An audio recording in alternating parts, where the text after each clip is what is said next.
Firefighters rescue a Fort Scott family from a burning apartment fire. This is KOAM News at noon. I'm Tanya Bach. Topping our first 7 minutes, rescuers save a woman and her child who were trapped on the second story of the apartment complex. It happened Tuesday morning at the Highland Apartments on Shepherd Street. Firefighters managed to get the woman and her child out through a bedroom window.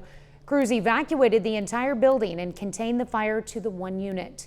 No injuries reported. The Red Cross is helping those who were displaced. Authorities investigate a fatal crash in Delaware County. It happened Tuesday morning on Highway 43, about 12 miles northeast of Jay, Oklahoma. The details are still unclear, but we do know 2 vehicles were involved. 36-year-old Dustin Tigert from Knoll, Missouri, was in one of them. He was air evac to Freeman Hospital in Joplin with critical injuries. The driver of the second vehicle, 72-year-old Johnny Hauk from Jay, was pronounced dead at the scene. At least 88 people are dead from last week's tornadoes, and more than 100 are still unaccounted for. President Biden visits Kentucky today to survey the damage from last week's deadly storms. The president will visit Mayfield and Dawson Springs, 2 hard-hit communities. The cleanup is beginning, and we're seeing piles of tree limbs as more roads are cleared, but most homes are not salvageable. Insurance experts say the financial losses could reach $5 billion across 6 states. Well, we're dealing with some pretty strong winds out there today here in the 4 states. Michael Hayslip joins us with the first look at the forecast. Tanya, coming off of the update there from the weekend tornadoes, we have a tornadic threat in the contiguous 48, not for us, but we do in the contiguous 48 once again for this evening into tonight. Very similar time frame in the upper plains, but very similar time frame here in December from what we just had that went through Arkansas and Kentucky 5-6 days ago. I mean, it has just been a wild week and a half of weather. And our problem is we're just abnormally warm. Look at the clouds just sprinting by as the wind whips in from the south, as we already have some record-setting temperatures here at the noon hour. Chanute being one of those places, 73 in Joplin. Oswego and Welch are going to break records for December the 15th. Lamar and Carthage sitting at 73. And as Tanya alluded to, the wind just has not died down. In fact, if anything, it's increased. Now we're seeing sustained winds of 30 and 31 miles per hour out in southeast Kansas. Joplin Regional sitting at 26 miles per hour. They even have power lines down in the Wichita area as the storm reports continue to pile up. That's why we've got the wind advisory throughout southwest Missouri, northeast Oklahoma, majority of Kansas, and then this orange right that we're seeing right here, that is a high wind warning. Tanya, looks like we got a new warning that just popped up. Let's go ahead. Now, it's not going to be our viewing area, but since we're here, let's go ahead and examine what we've got out here. That is going to be now just an extension of the high wind warning.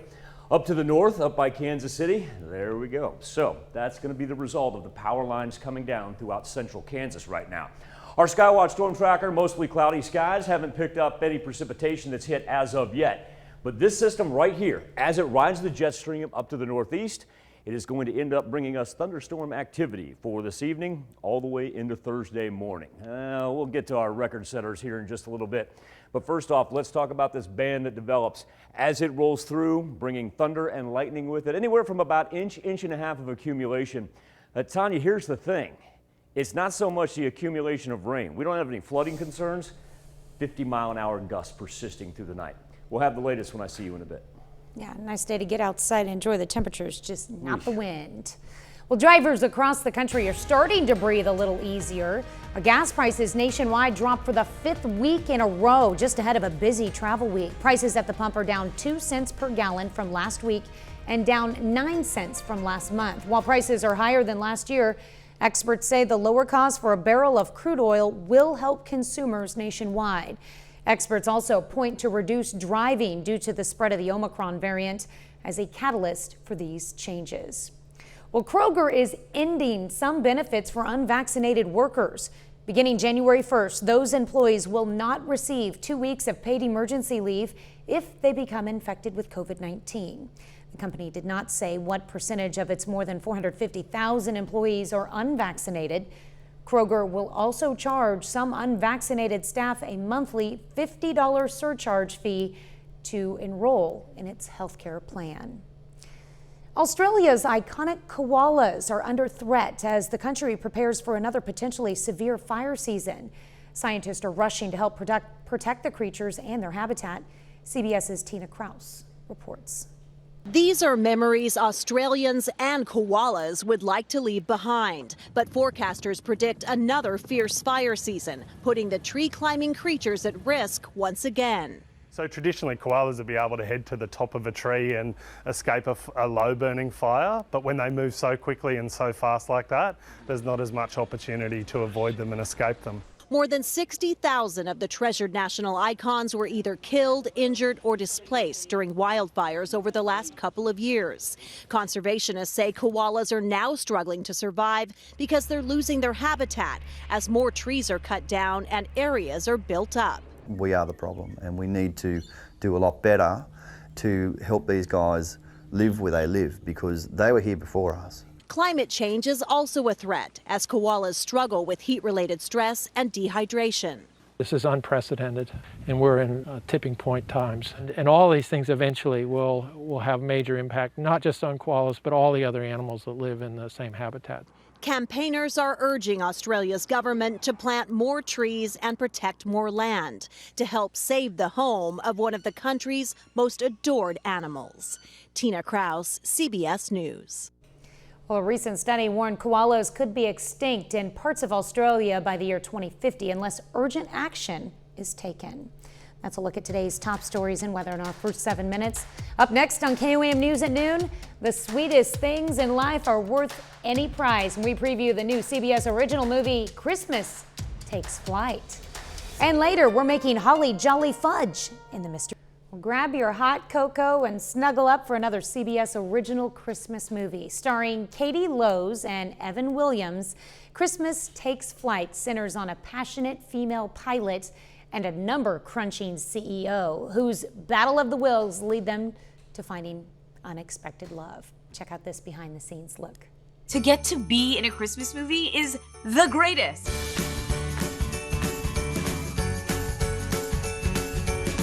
Captain Jenny Beckett is a pilot and owns a small airline that has been run by her mother before her and her mother's mother before her. And her family airline is being taken over by a massive evil conglomerate led by Matt Hansen.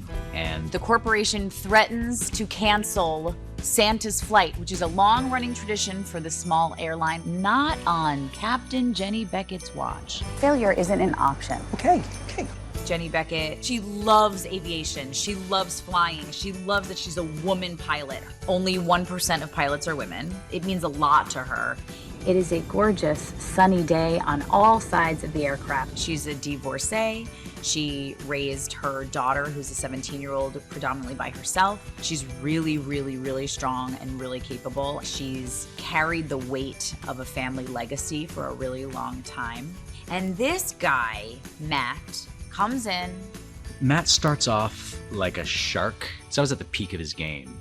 When he meets Jenny, he sort of meets his opposite. What I need in the VP role is someone who's not afraid of making the tough decisions. I see. Christmas Takes Flight is a great Christmas movie.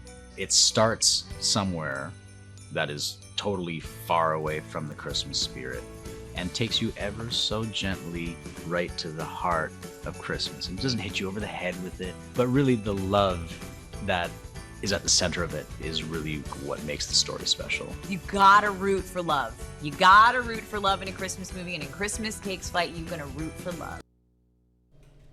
Well, don't miss Christmas Takes Flight this Sunday night at 7 p.m. right here on KOAM. It's also available to stream live and on demand on Paramount+. Still to come on the KOAM News at noon, Mr. Food. The holiday season is a great time to thank all those special people in our lives. And today, we're sharing a sweet way to do it. So make sure you stick around. But first, Michael Hayslip returns with your complete forecast. Mother Nature, it would appear, has us in a good game of give and take. I mean, it's wonderful to have record-setting temperatures, middle of December, beautiful. You know, a little bit of blue sky, temperatures up into the 70s, and really for about 15 seconds earlier this morning, the wind actually calmed down just a little bit. For those 15 seconds, I got to enjoy what I would call December warmth. And then, boom, There it came, right back out of the south-southwest at 40 miles per hour out here at the station. It has just been a wild one. We'll tackle these in order, from bottom to top. We'll eventually talk about why the barometer is falling, how windy it is, and multiple storm reports beginning to pile up. But let's start by talking about our temperatures, because we are already seeing some mid-70s out there. Parsons and Oswego at 74 and 75 respectively. Joplin and Carthage, though Lamar in 73, Miami sits at 72. So let's start from yesterday, because we actually did have a record that made the board. That would be at Pittsburgh, record-setting December 14th, up to 67 degrees. Everybody else falling just a bit short, maybe 2 to 4 degrees short. Now here are our December 15th records, and with that being said, Pittsburgh at 72, Chanute at 72. We have new December 15th records in those two locations. Joplin just 1 degree off from tying the record. Don't think we'll get there in Miami. Probably end up tying it, if not beating it by a degree or two in Neosho. Chanute's a curious one. Chanute actually broke that record up to 70 degrees around 5 o'clock this morning, 2 hours before sunrise was even upon us. And Chanute had temperatures in the 70s, and the reason is the wind just didn't back off. These are actual wind gusts that we're talking about. 44 miles per hour at Joplin Regional, 43 miles per hour at Martin Johnson Airport in Chanute. And then look out to our west. We're rolling 50 miles an hour out there. And so wind advisories all the way until midnight for our counties in tan. You get into that mustard color right there, that's a high wind warning. And what we've seen with that flashing that we had during first weather, when we saw these areas begin to flash, it was an extension with multiple storm reports that were coming in. So now that we've got a better idea of exactly what those reports are giving us, this is where we're piling up in that Wichita to Hutch area. Because those 50 and 55 mile an hour wind gusts that we have right now, we've got power outages and power lines down in Andover just outside of Wichita, and these are multiple storm reports that are either indicating wind gusts of 55, 60 miles per hour, or we also have a tree that end up blocking a highway out there west of Wichita. As far as what we're looking at with the jet stream and the barometer, there was a low pressure system that was hanging right down here at the four corners, and what it's going to do is simply ride the stream into the Great Central Plains. For the most part, it really hasn't flipped over into a whole bunch of rain. It was mostly snow here as it cleared the Rockies. But now we're starting to see western Kansas present just a little bit of precipitation. Remember, the brighter the red, the lower the pressure.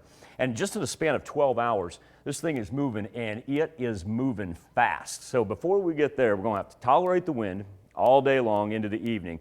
Really just get a little bit of calm before the thunderstorm moves in. But when we talk about the thunderstorms, it's going to present more wind as well. So here we are, find ourselves on the far southern edge of that batch.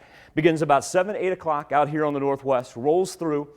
Should be around Joplin, say in between 10 and midnight, and then we're going to drop off down to the southeast.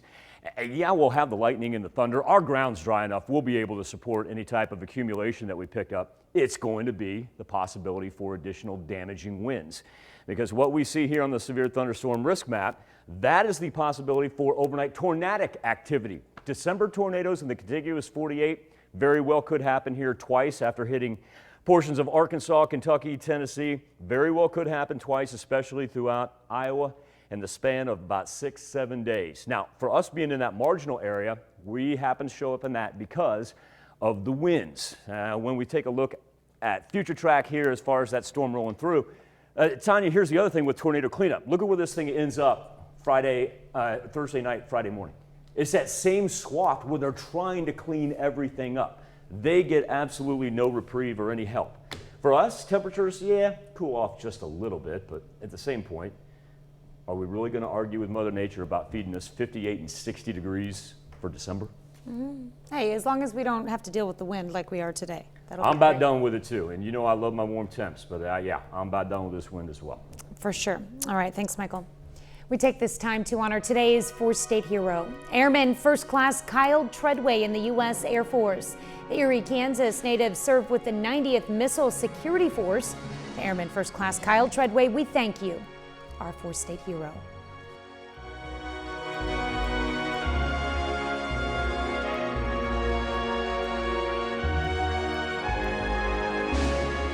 If you need a sweet treat to hand out for the holidays, look no further. Howard shows us how to make Holly Jolly Fudge in the Mr. Food Test Kitchen.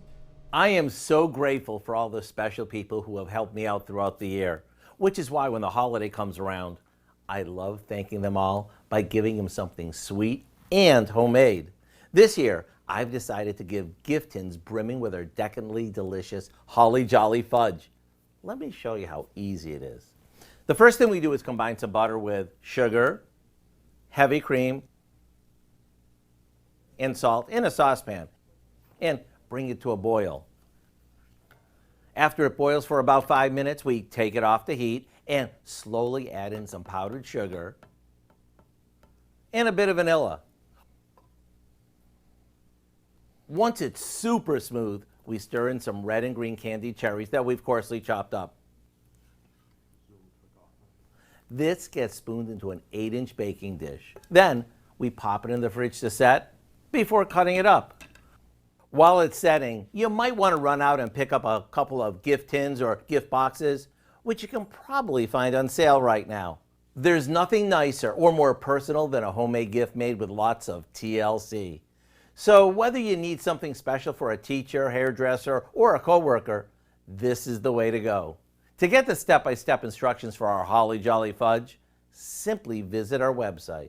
I'm Howard with Kelly in the Mr. Food Test Kitchen, where today we found a fudgy holiday way for you to say, ooh, it's so good. You can find this recipe along with a lot more good food from the Mr. Food Test Kitchen online. Just go to our website at koamnewsnow.com. Here's a look at our 4-state market prices.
Try to enjoy some December warmth without getting blown over, and then get ready for thunderstorms overnight. Looking at anywhere from inch to inch and a half of rain as it rolls through here, thunder and lightning. And it looks like the majority of the rain really wants to linger down in the southern portion of the I-44 corridor until early Thursday morning. Shouldn't affect our commute though, and really not even a true taste of December, even with our cool off on Thursday and Friday. Tanya and Dow. What do we have coming up tonight at 5? Well, at 5, there's a new cybersecurity threat called Log4j that could affect electronics most of us have, including smartwatches, and TVs, and gaming consoles, and cloud services. We'll explore the risks. Plus, the increase of COVID continues as more people gather to celebrate the holidays. Freeman officials talk about the importance of vaccinations and booster shots. And a Northeast Oklahoma business is recruiting specially skilled veterans. We'll explain. Hope you join us for those stories. A lot more, of course. It's all coming up today on KOAM News at 5.